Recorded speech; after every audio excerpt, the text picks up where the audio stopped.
हमने अपना discussion start जब किया तो we have been travelling ancient Greek से अभी तक। तो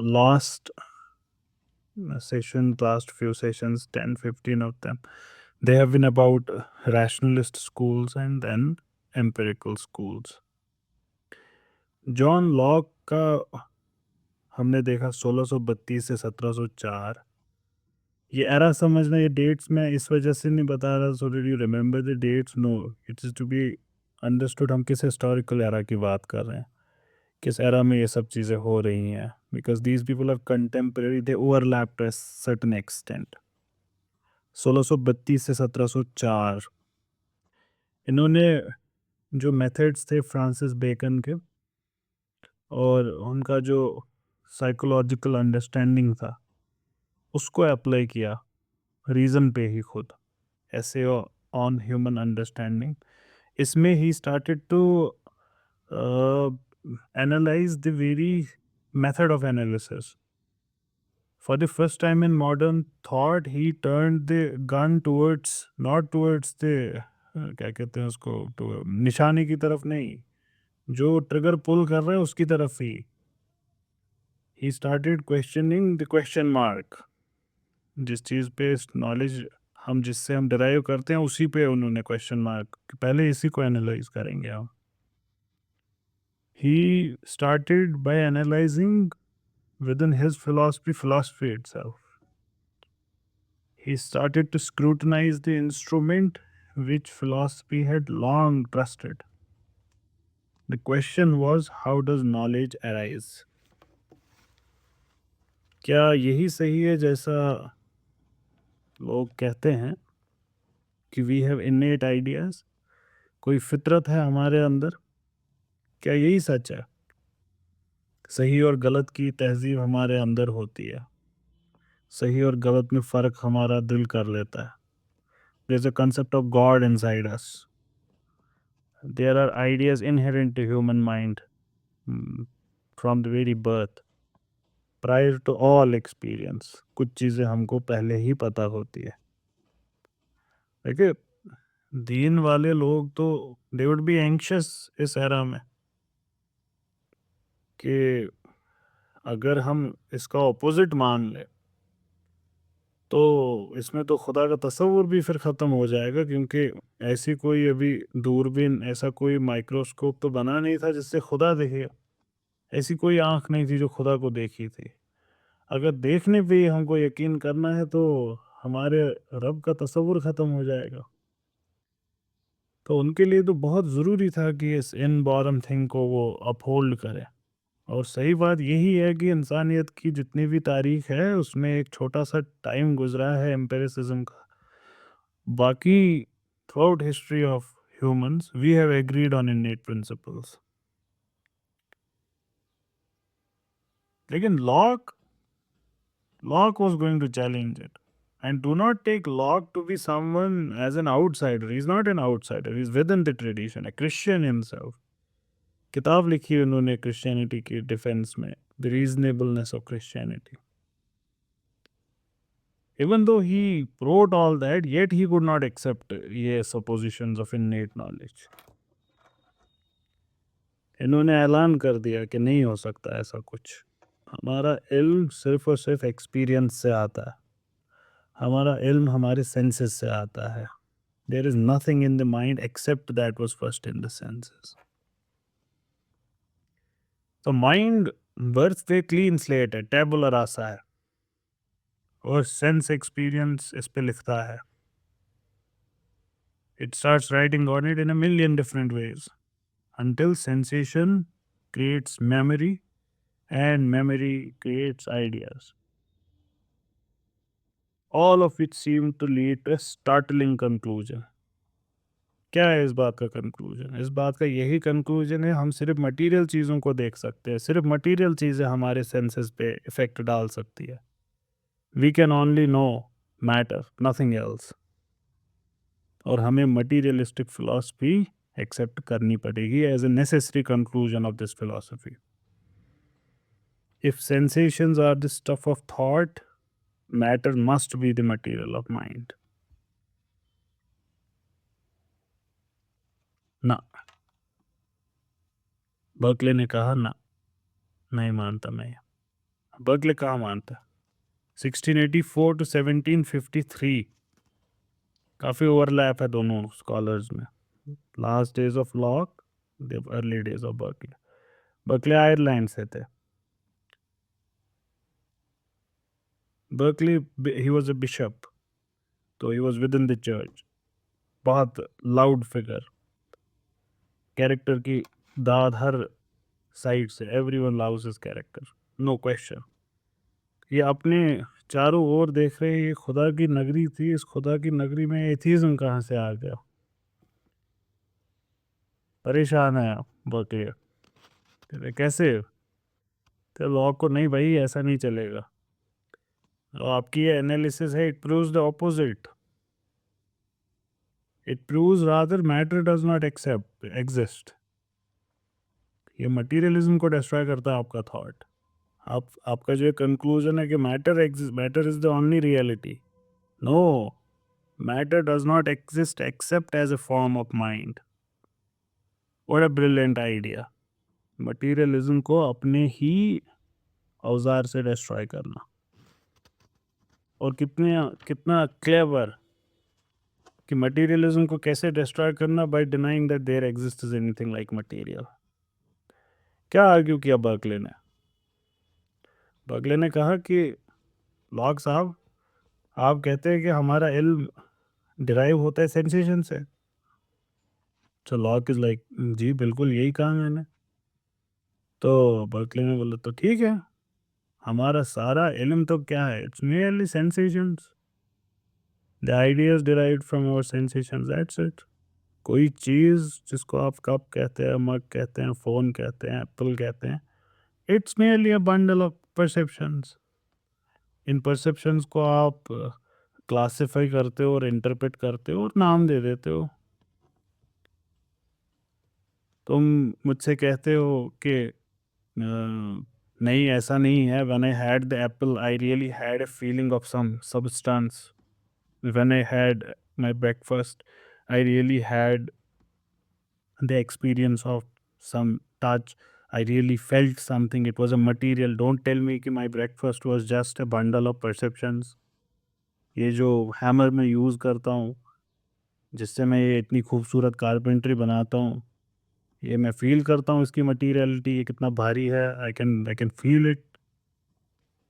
बर्कले हंसते हैं, मुस्कुराते, कहते हैं ना ना ना ना ना, your breakfast is at first nothing but a bunch of sensations of sight, smell, and touch, and then of taste, then of comfort, and then of warmth, and then of contentment. Just a bunch of thoughts, that's all. A hammer भी, it's a bundle of sensations of color, size, shape, weight, touch. Its reality for you is not its materiality. Its reality is only the sensations that come to you through your hand. If there was no hand, if there were no senses, पूरी उम्र अगर ये hammer तुम्हारे पैर पे बजाया जाए, तुमको कभी पता ही नहीं चलेगी हैमर एग्जिस्ट करता है। If you cannot feel the hammer, the hammer does not exist. You will not give it a slightest attention if it cannot gather your attention. It's only a bundle of sensations. It's a bundle of memories. It's just a condition of mind. तो जितना भी matter है, it is just a mental condition. The only reality that we know is mind. There is no such thing as material.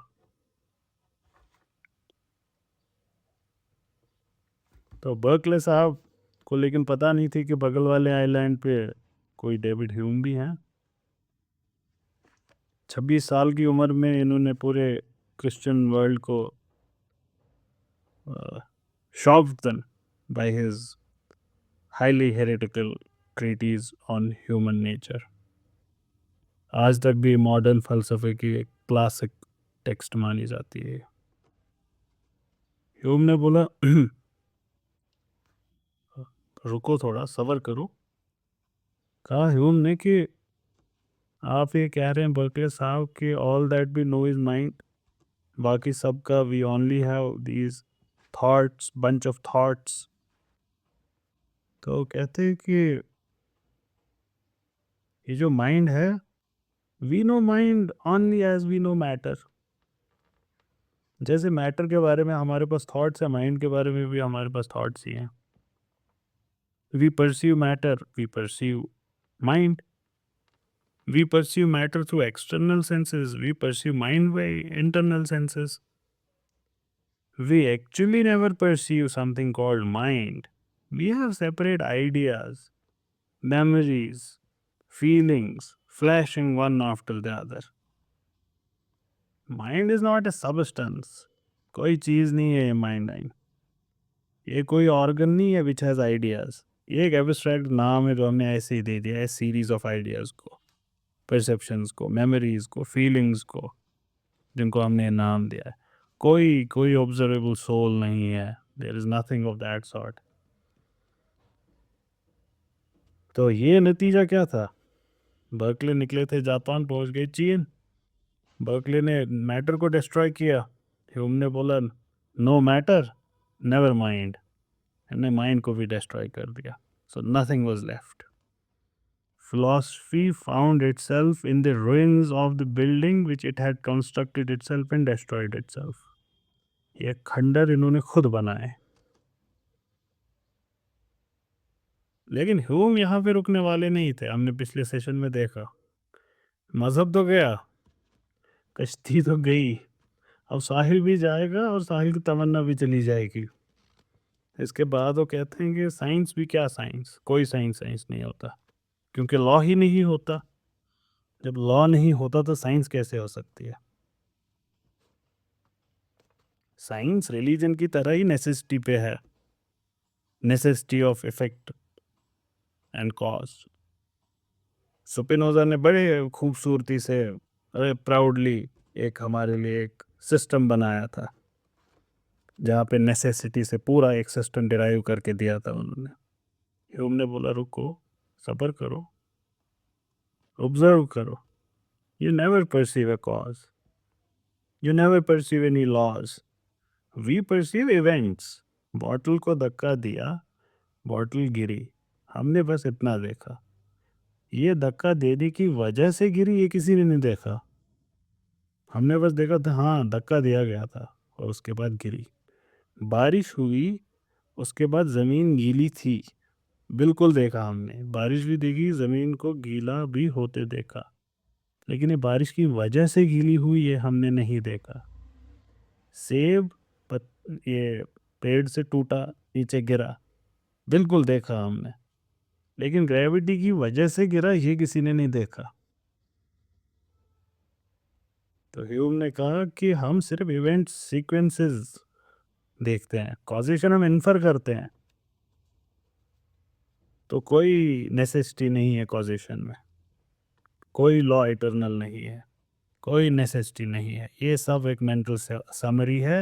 ये आपने अपने experience को खुद से बना रखा है कि कोई कॉज एंड इफेक्ट होता है, कोई गारंटी नहीं कि कल ये फिर से ऐसे ही हो। लॉ महज एक कस्टम है, बस एक सीक्वेंस ऑफ इवेंट है, इसमें कोई कस्टम में कोई नेसेसिटी नहीं है। हाँ नेसेसिटी अगर है तो वो मैथ्स में है, लेकिन मैथमेटिशियन भी ज़्यादा खुश ना हो, रुको सब्र करो।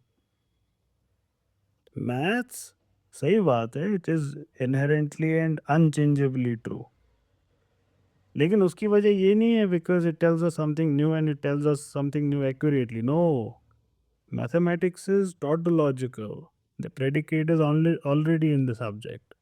3 × 3 = 9, कोई नई बात नहीं बोल रहा। 3 × 3 को आपने नाम दे रखा है 9 का। 3 × 3 और 9 सेम चीज़ है। So it is saying an apple is an Apple,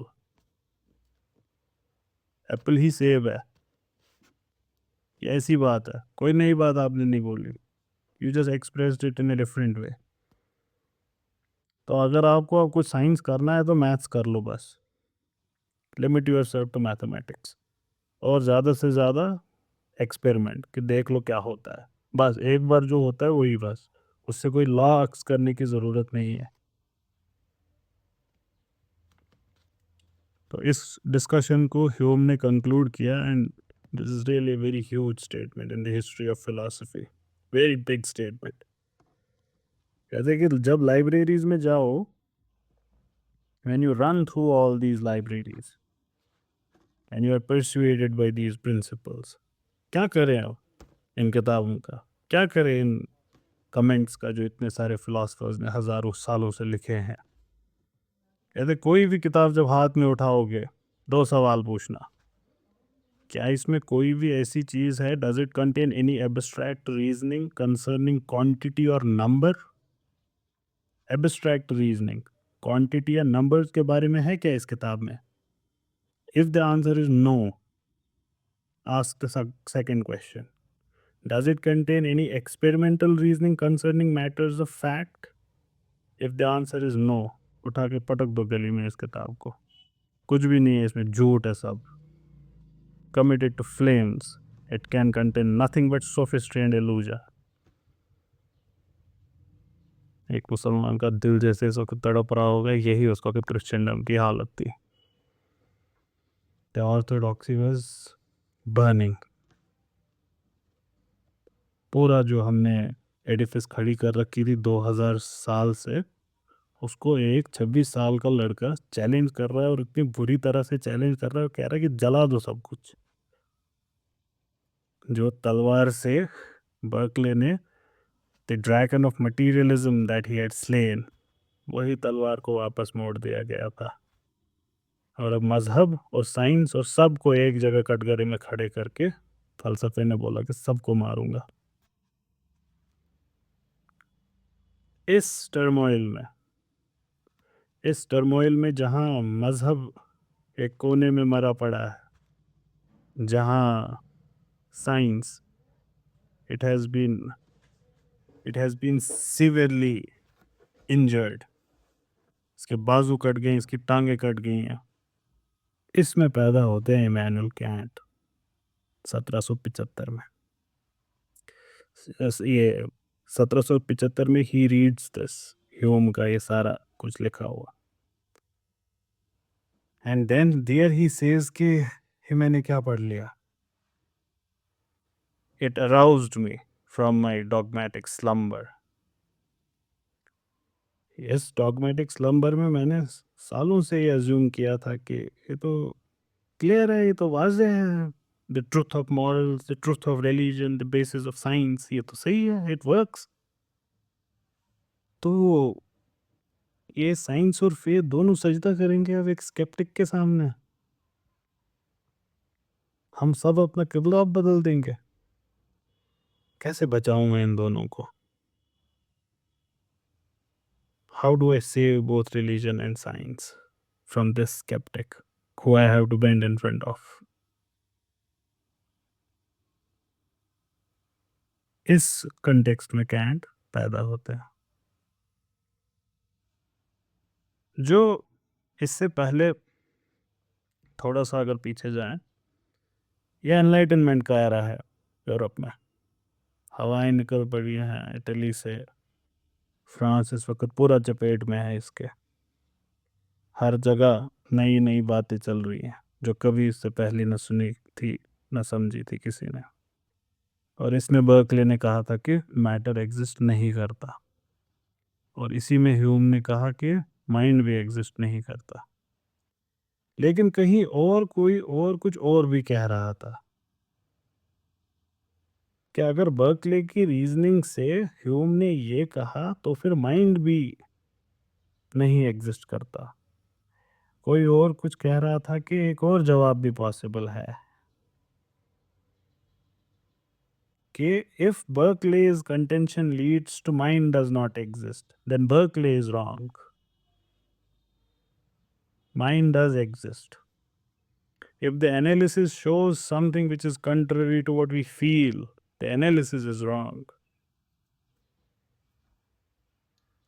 ये हजरत कह रहे हैं कि अगर ये कंक्लूजन है तुम्हारे फलसफे का तो तुम्हारा फलसफा गलत है।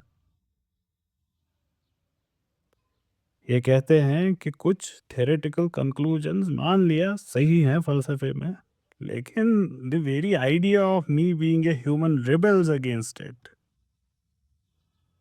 तो मुझसे कह रहे हो कोई गलत, कोई सही नहीं और साबित करके देते हो। लेकिन मैं क्या करूँ, मैं एक-एक एक्ट जो करता हूँ मेरे अंदर मेरा कुछ है मेरे अंदर जो मुझे कह रहा है सही किया, गलत किया।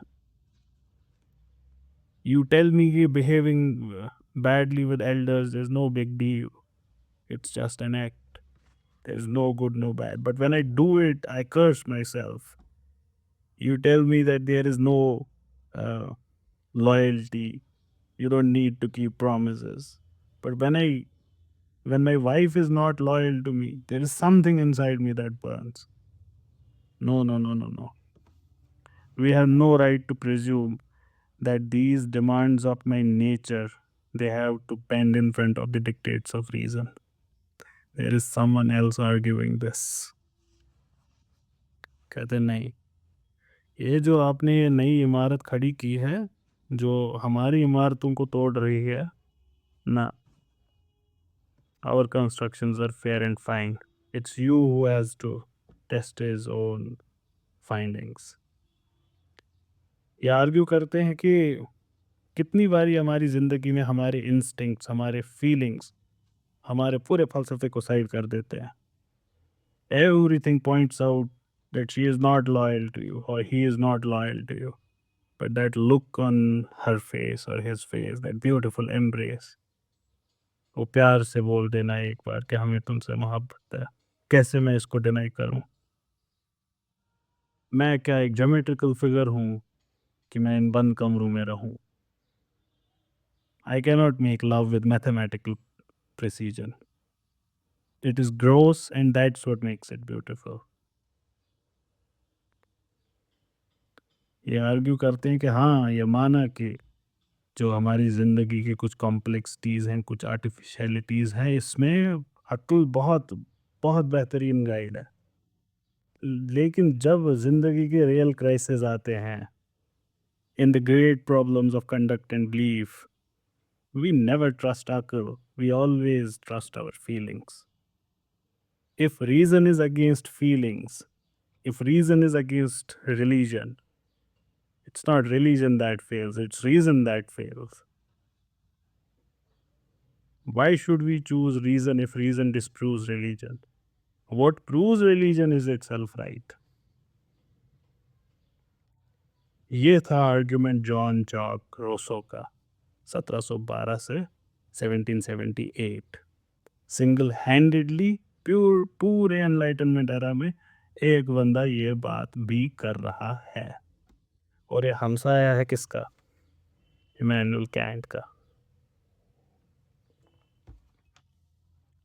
1749 में डिजों की एकेडमी ने एक ऐसे कंपटीशन रखा था.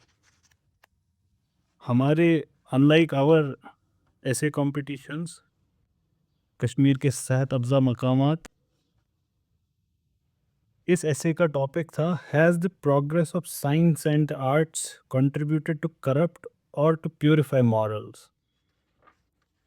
रूसो के ऐसे ने कंपटीशन जीता. रूसो कहते जहाँ जहाँ फ़लसफ़े ने सर उठाया वहाँ वहाँ मॉरल हेल्थ कौम का चला गया.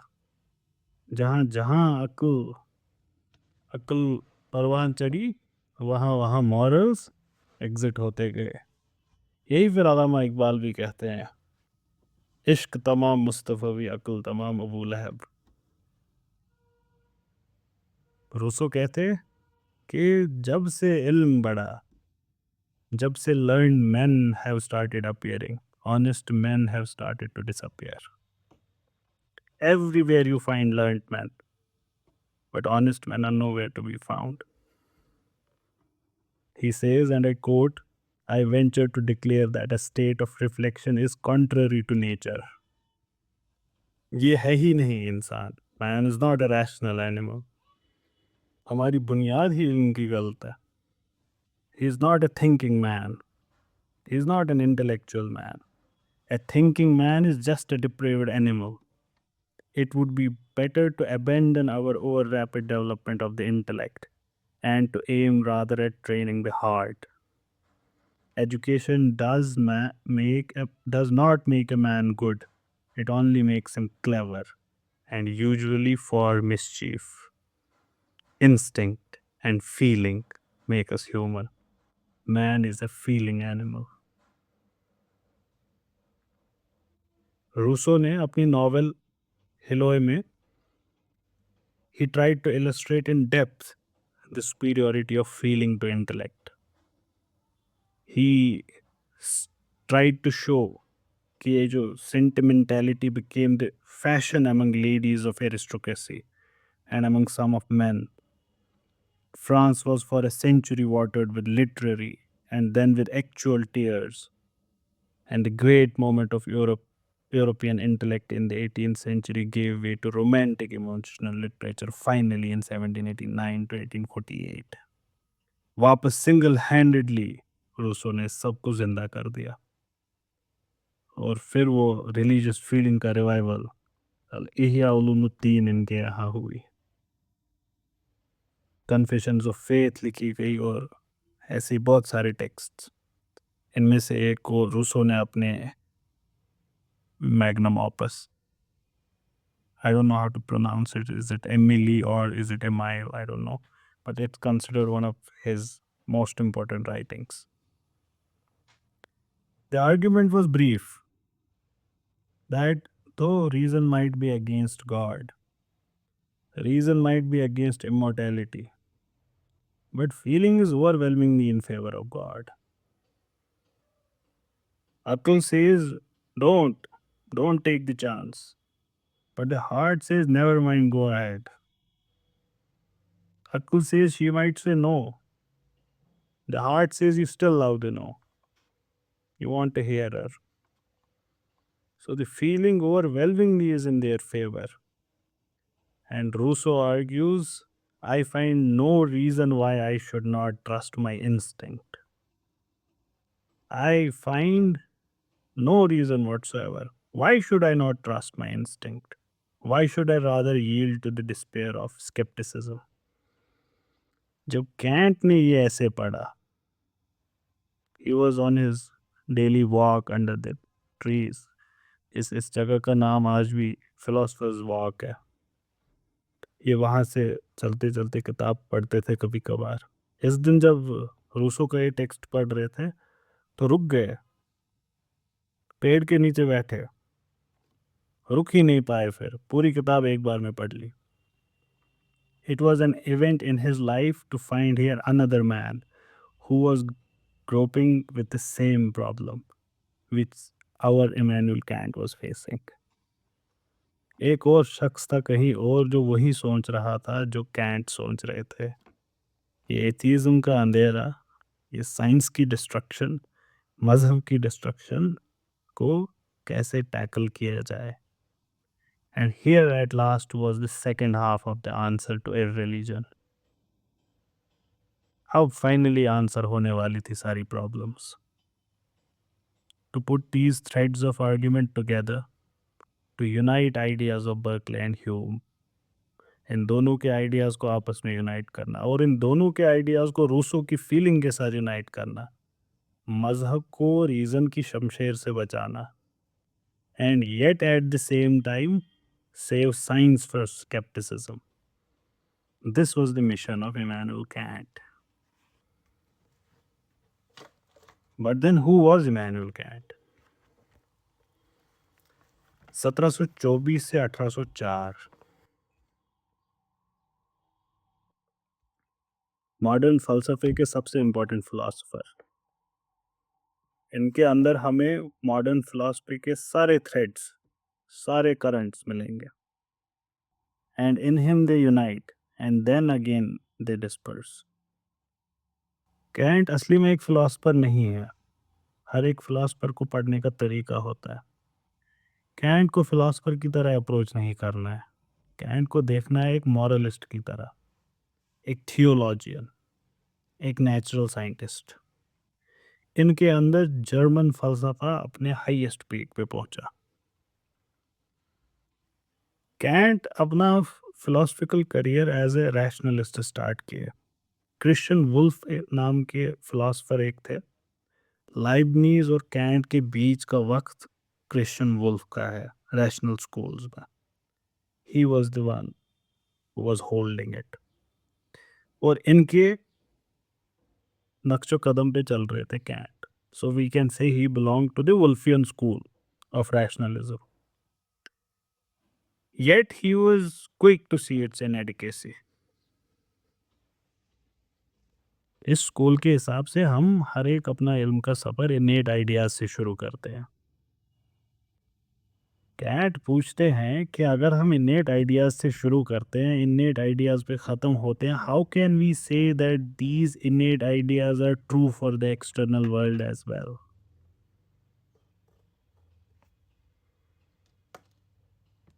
कहते हैं कि एक स्पाइडर की तरह we can not weave our fancies and then we regard them to be valid about the external world. They might be true for your mind, yes, agreed, but they cannot be true for external world, or at least we cannot prove that. Rationalism को reject करने के बाद अब उस्ताद चले empiricism को देखने के लिए। He began to look upon experience to explain all knowledge. और यहाँ पे तो क़यामत ही हो गई। Roused from his dogmatic slumber by the skeptic writings of Hume. तो अब नए यहाँ के रहे न वहाँ के रहे, dissatisfied by both. इस टाइम ऑफ क्राइसिस में he found some refuge in new essays of on human understanding by Leibniz. हमने लाइबनीज जब पढ़ा था वहाँ पे मैंने आपको दिखाए थे कैंट के थोड़े थोड़े रूट्स, लेकिन लाइबनीज में भी दिक्कत थी। सारा फलसफा प्री एस्टेब्लिश्ड हार्मनी पे खड़ा था, और हमने देखा कि ये एक अनक्रिटिकल एजम्पशन है। It is incapable of supporting A scientific system. इस होपलेस स्टेट ऑफ अफेयर में एक कैरेक्टरलेस ह्यूमन क्या करता है? ही सकम्स टू इट, और इसके सामने अपनी गर्दन को झुका देता है। But our Kant, he might be only 5 feet in height, he was this tiny man, but he was not the kind who would bend. Kant believed in the validity of science. Science तो सही है, morals और मजहब सही है, इतना मुझे पता है। अब मुझे देखना है कि इस एम्पिरिसिज्म और रैशनलिज्म का क्या करूं। Kant says at one place कि दो चीज़ें मुझे हैरान कर देती हैं। The starry skies above me, that means science, and the world of morals inside me, that is religion. हैरान कर देते हैं मुझे. So Kant was not the one who would bend in front of it. Something in him was telling him कि no, science is right, it works. And morals, इस पे भी he was not going to bend. In fact, ethics में deontological ethics is entirely Kantian. एक stream ही है ethics की जो cantt का एथिक्स ही पढ़ती है। His problem therefore was to find out the conditions which would make knowledge possible. Rationalism और empiricism ने दिखा दिया था कि हमसे ना हो पाएगा। कैंट के हिसाब से नॉलेज है, मैथमेटिक्स में भी है, फिजिक्स में भी है, और अगर ये रैशनलिज्म और एम्पिरिसिज्म साबित नहीं कर पाते, अफसोस एम्पिरिसिज्म और रैशनलिज्म गलत है तब। The failure of empiricism and rationalism should open a new avenue for a new understanding of knowledge. Kant इस failure को attribute नहीं करते to the failure of metaphysics. He attributes it to the failure of reasoning itself. Kant कहते हैं कि before we trust ourselves to the guidance of reason, हमें पहले इसी को एग्जामिन करना चाहिए, इसके लिमिट्स और इसकी कॉम्पिटेंस को अंडरस्टैंड करना चाहिए। तो एसेंशली कैंट ने टाइम को थोड़ा सा रिवाइंड किया, कहा ह्यूम को कैंसिल करो, बर्कले को कैंसिल करो, लॉक पे वापस चले जाओ, जो सवाल लॉक ने पूछा था वो फिर से पूछो। क्या कहा था लॉक ने? What did Locke say? I'll read from Locke's essay. 1690 में ऐसे कंसर्निंग ह्यूमन अंडरस्टैंडिंग। लॉक ने खुद के सामने क्या काम रखा था? He says, and I quote, first I shall enquire into the original of those ideas, notions, or whatever else you please to call them। जो भी तुमको इसको कहना है, मैं पहले इनको देखूंगा, ये क्या है। जो एक इंसान ऑब्जर्व करता है, जिसमें वो कॉन्शियस है, is conscious to himself that he has in his mind all these things, इसको मैं पहले अंडरस्टैंड करूंगा। Secondly, I shall endeavor to show what knowledge the understanding has by those ideas। मैं उसकी एविडेंस को चेक करूंगा, उसकी सर्टेनिटी को चेक करूंगा। And third, I shall make some enquiry into the nature and grounds of faith or opinion, whereby I mean that assent which we give to any proposition as true, मैं उसको check करूंगा। Then comes his famous statement। कहते, अगर इस inquiry से जो मैं into the nature of understanding करने वाला हूँ, इस इंक्वायरी में if I can discover the powers thereof, how far they reach, to what things they are in any degree proportionate, and where they fail us, I suppose it may be of use to prevail with the busy mind of man to be more cautious in meddling with things exceeding its comprehension, to stop when it is at its utmost extent of its tether, and to sit down in quiet ignorance of those things which upon examination are found to be beyond the reach of our capabilities।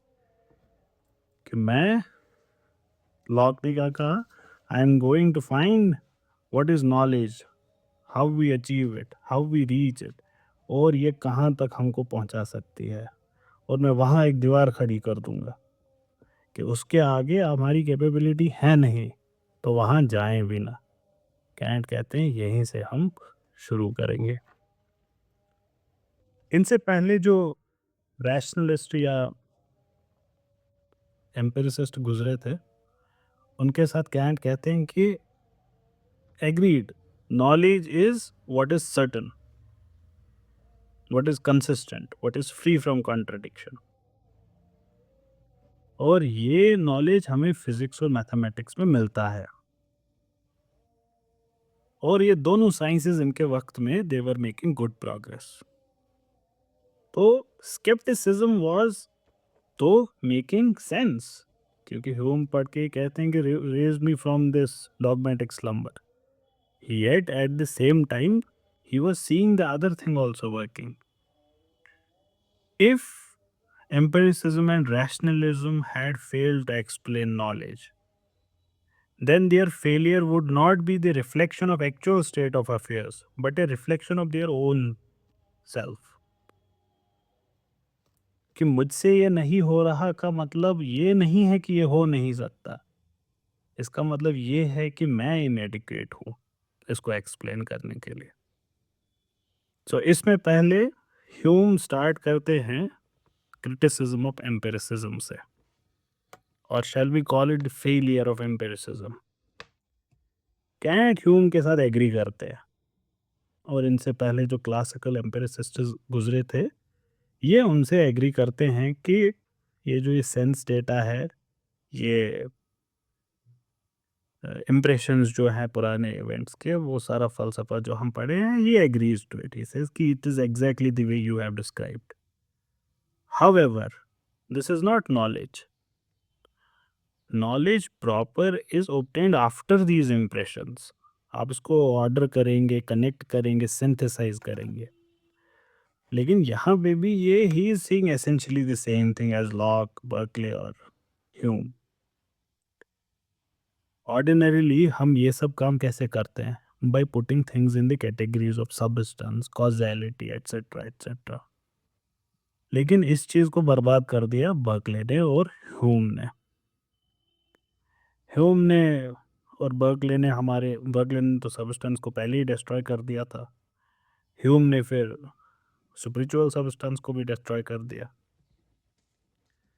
In the long run, the notion of substance was simply a figment of imagination। इसी को आगे बढ़ाते Hume ने demonstrate किया कि कोई intelligible account universality of law, necessity of law की possible नहीं है। ह्यूम ने ये भी साबित कर दी कि कॉजेलिटी का इल्म भी साबित नहीं हो सकता। अगर अब सबस्टेंस नहीं हो सकती, कॉजेलिटी नहीं हो सकती, forget about the lower category, छोटी छोटी वो भी नहीं हो सकती, अगर ये सारा फिक्शन है, तो कैंट कहते हैं suddenly there could be no intelligible way in which the discrete and passing manifold sense impressions could be ordered. And without order there is no knowledge. तो कैंट कहते हैं, सही कह रहे हैं Hume, skepticism is necessary outcome of empiricism. So he attests Hume's findings, puts his stamp on it, कि you are right.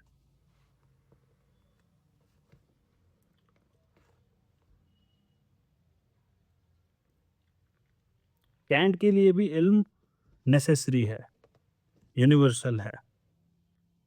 तो you can see कि एम्पिरिसिज्म ने उनको वो इल्म नहीं दिया जो वो चाहते थे। So empiricism can not explain knowledge as found in, say for example, mathematics and physics, but his assumption is what, physics is working, ये काम कर रही है, हम देख रहे हैं जिंदगी में। ह्यूम हमसे ये बातें कर रहे हैं, so he assumes that we listen to him. तो आगे बढ़ते हैं, वो कहते हैं कि रैशनलिज्म वाले इसका क्या सोल्यूशन देते हैं। रैशनल स्कूल के हिसाब से यूनिवर्सल फैकल्टी ऑफ रीजन हम सब के अंदर है, हम सब उससे कुछ इनेट आइडियाज को डिस्कवर करते हैं। इस स्कूल के हिसाब से इल्म is exclusive constituted of such ideas, और इन आइडियाज पे हम डिडक्टिव रीजनिंग अप्लाई करके मोर ट्रुथ्स कैन बी गवर्न, ये डिड्यूस्ड। डेकार्ट ने क्या किया था, एंटायर एक डिडक्शन से अपना पूरा स्कूल खड़ा किया, कहा कि ओके फाइन एग्रीड, हर चीज़ पे डाउट कर सकते हैं, हर चीज़ पे डाउट कर सकते हैं, हर चीज़ पे डाउट, इस पे भी उस पे भी, पूरा लिस्ट दिया। फाइनली बोला कि बट एक चीज़ है जो डाउट नहीं हो सकती, कि मैं डाउट कर रहा हूँ, और इस स्टेटमेंट से अपना पूरा फलसफा डिराइव किया। सो डिडक्शन। सिमिलरली सुपिनोजा ने डेफिनेशन ऑफ सबस्टेंस से स्टार्ट किया और डिराइव किया अपना फलसफा। तो ये थियरी जो है रैशनलिस्ट स्कूल की, ये यूनिवर्सैलिटी और नेसेसिटी दोनों को सक्सेसफुली एक्सप्लेन करती है, ये कैंट का मानना है। All men have same innate ideas because all possess same faculty of reasoning. तो नेचुरली ये जो कॉग्निटिव प्रोपोजिशंस हैं, ये सभी इंसानों के सेम होंगे, और सभी इंसान अगर सिर्फ रैशनल फैकल्टी को अप्लाई करेंगे, सेम इल्म हासिल करेंगे, सेम इल्म डिराइव करेंगे, तो सभी इंसान सेम ट्रुथ पे पहुंचेंगे।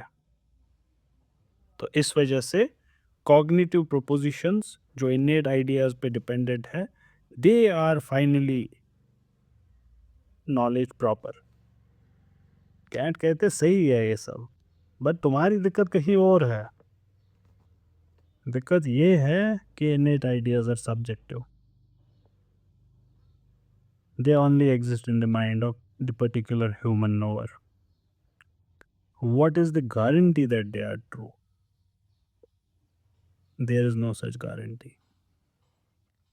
कैंट कहते हैं कि you have to take recourse to deus ex machina, मतलब कि आपकी पूरी स्टोरी दिखा रही है कि फेल फेल फेल हो रहा है आपका पूरा फलसफा, फिर अचानक से आप एक नया कैरेक्टर दाखिल कर देते हो, सॉल्व कर देते हो प्रॉब्लम को। डेकार्ट ने क्या किया, डेकार्ट ने पूरी मूवी बनाई जिसमें क्लाइमैक्स में यही पता चल रहा था कि हीरो अब पिटने वाला है, हीरो अब हार जाएगा, हर एक चीज़ थेनोस के साइड थी, लेकिन अचानक से पता चला someone had taken that gauntlet out. तो डेकार्ट ने कैसे किया वो, ये खुदा का तस्वुर बीच में लाया। God is the ultimate guarantee for clear and distinct ideas. Kant कहते कहाँ से लाया ये, कहते लाया भी एक चीज खुद ही साबित कर दी कि clear and distinct ideas by themselves can not explain anything.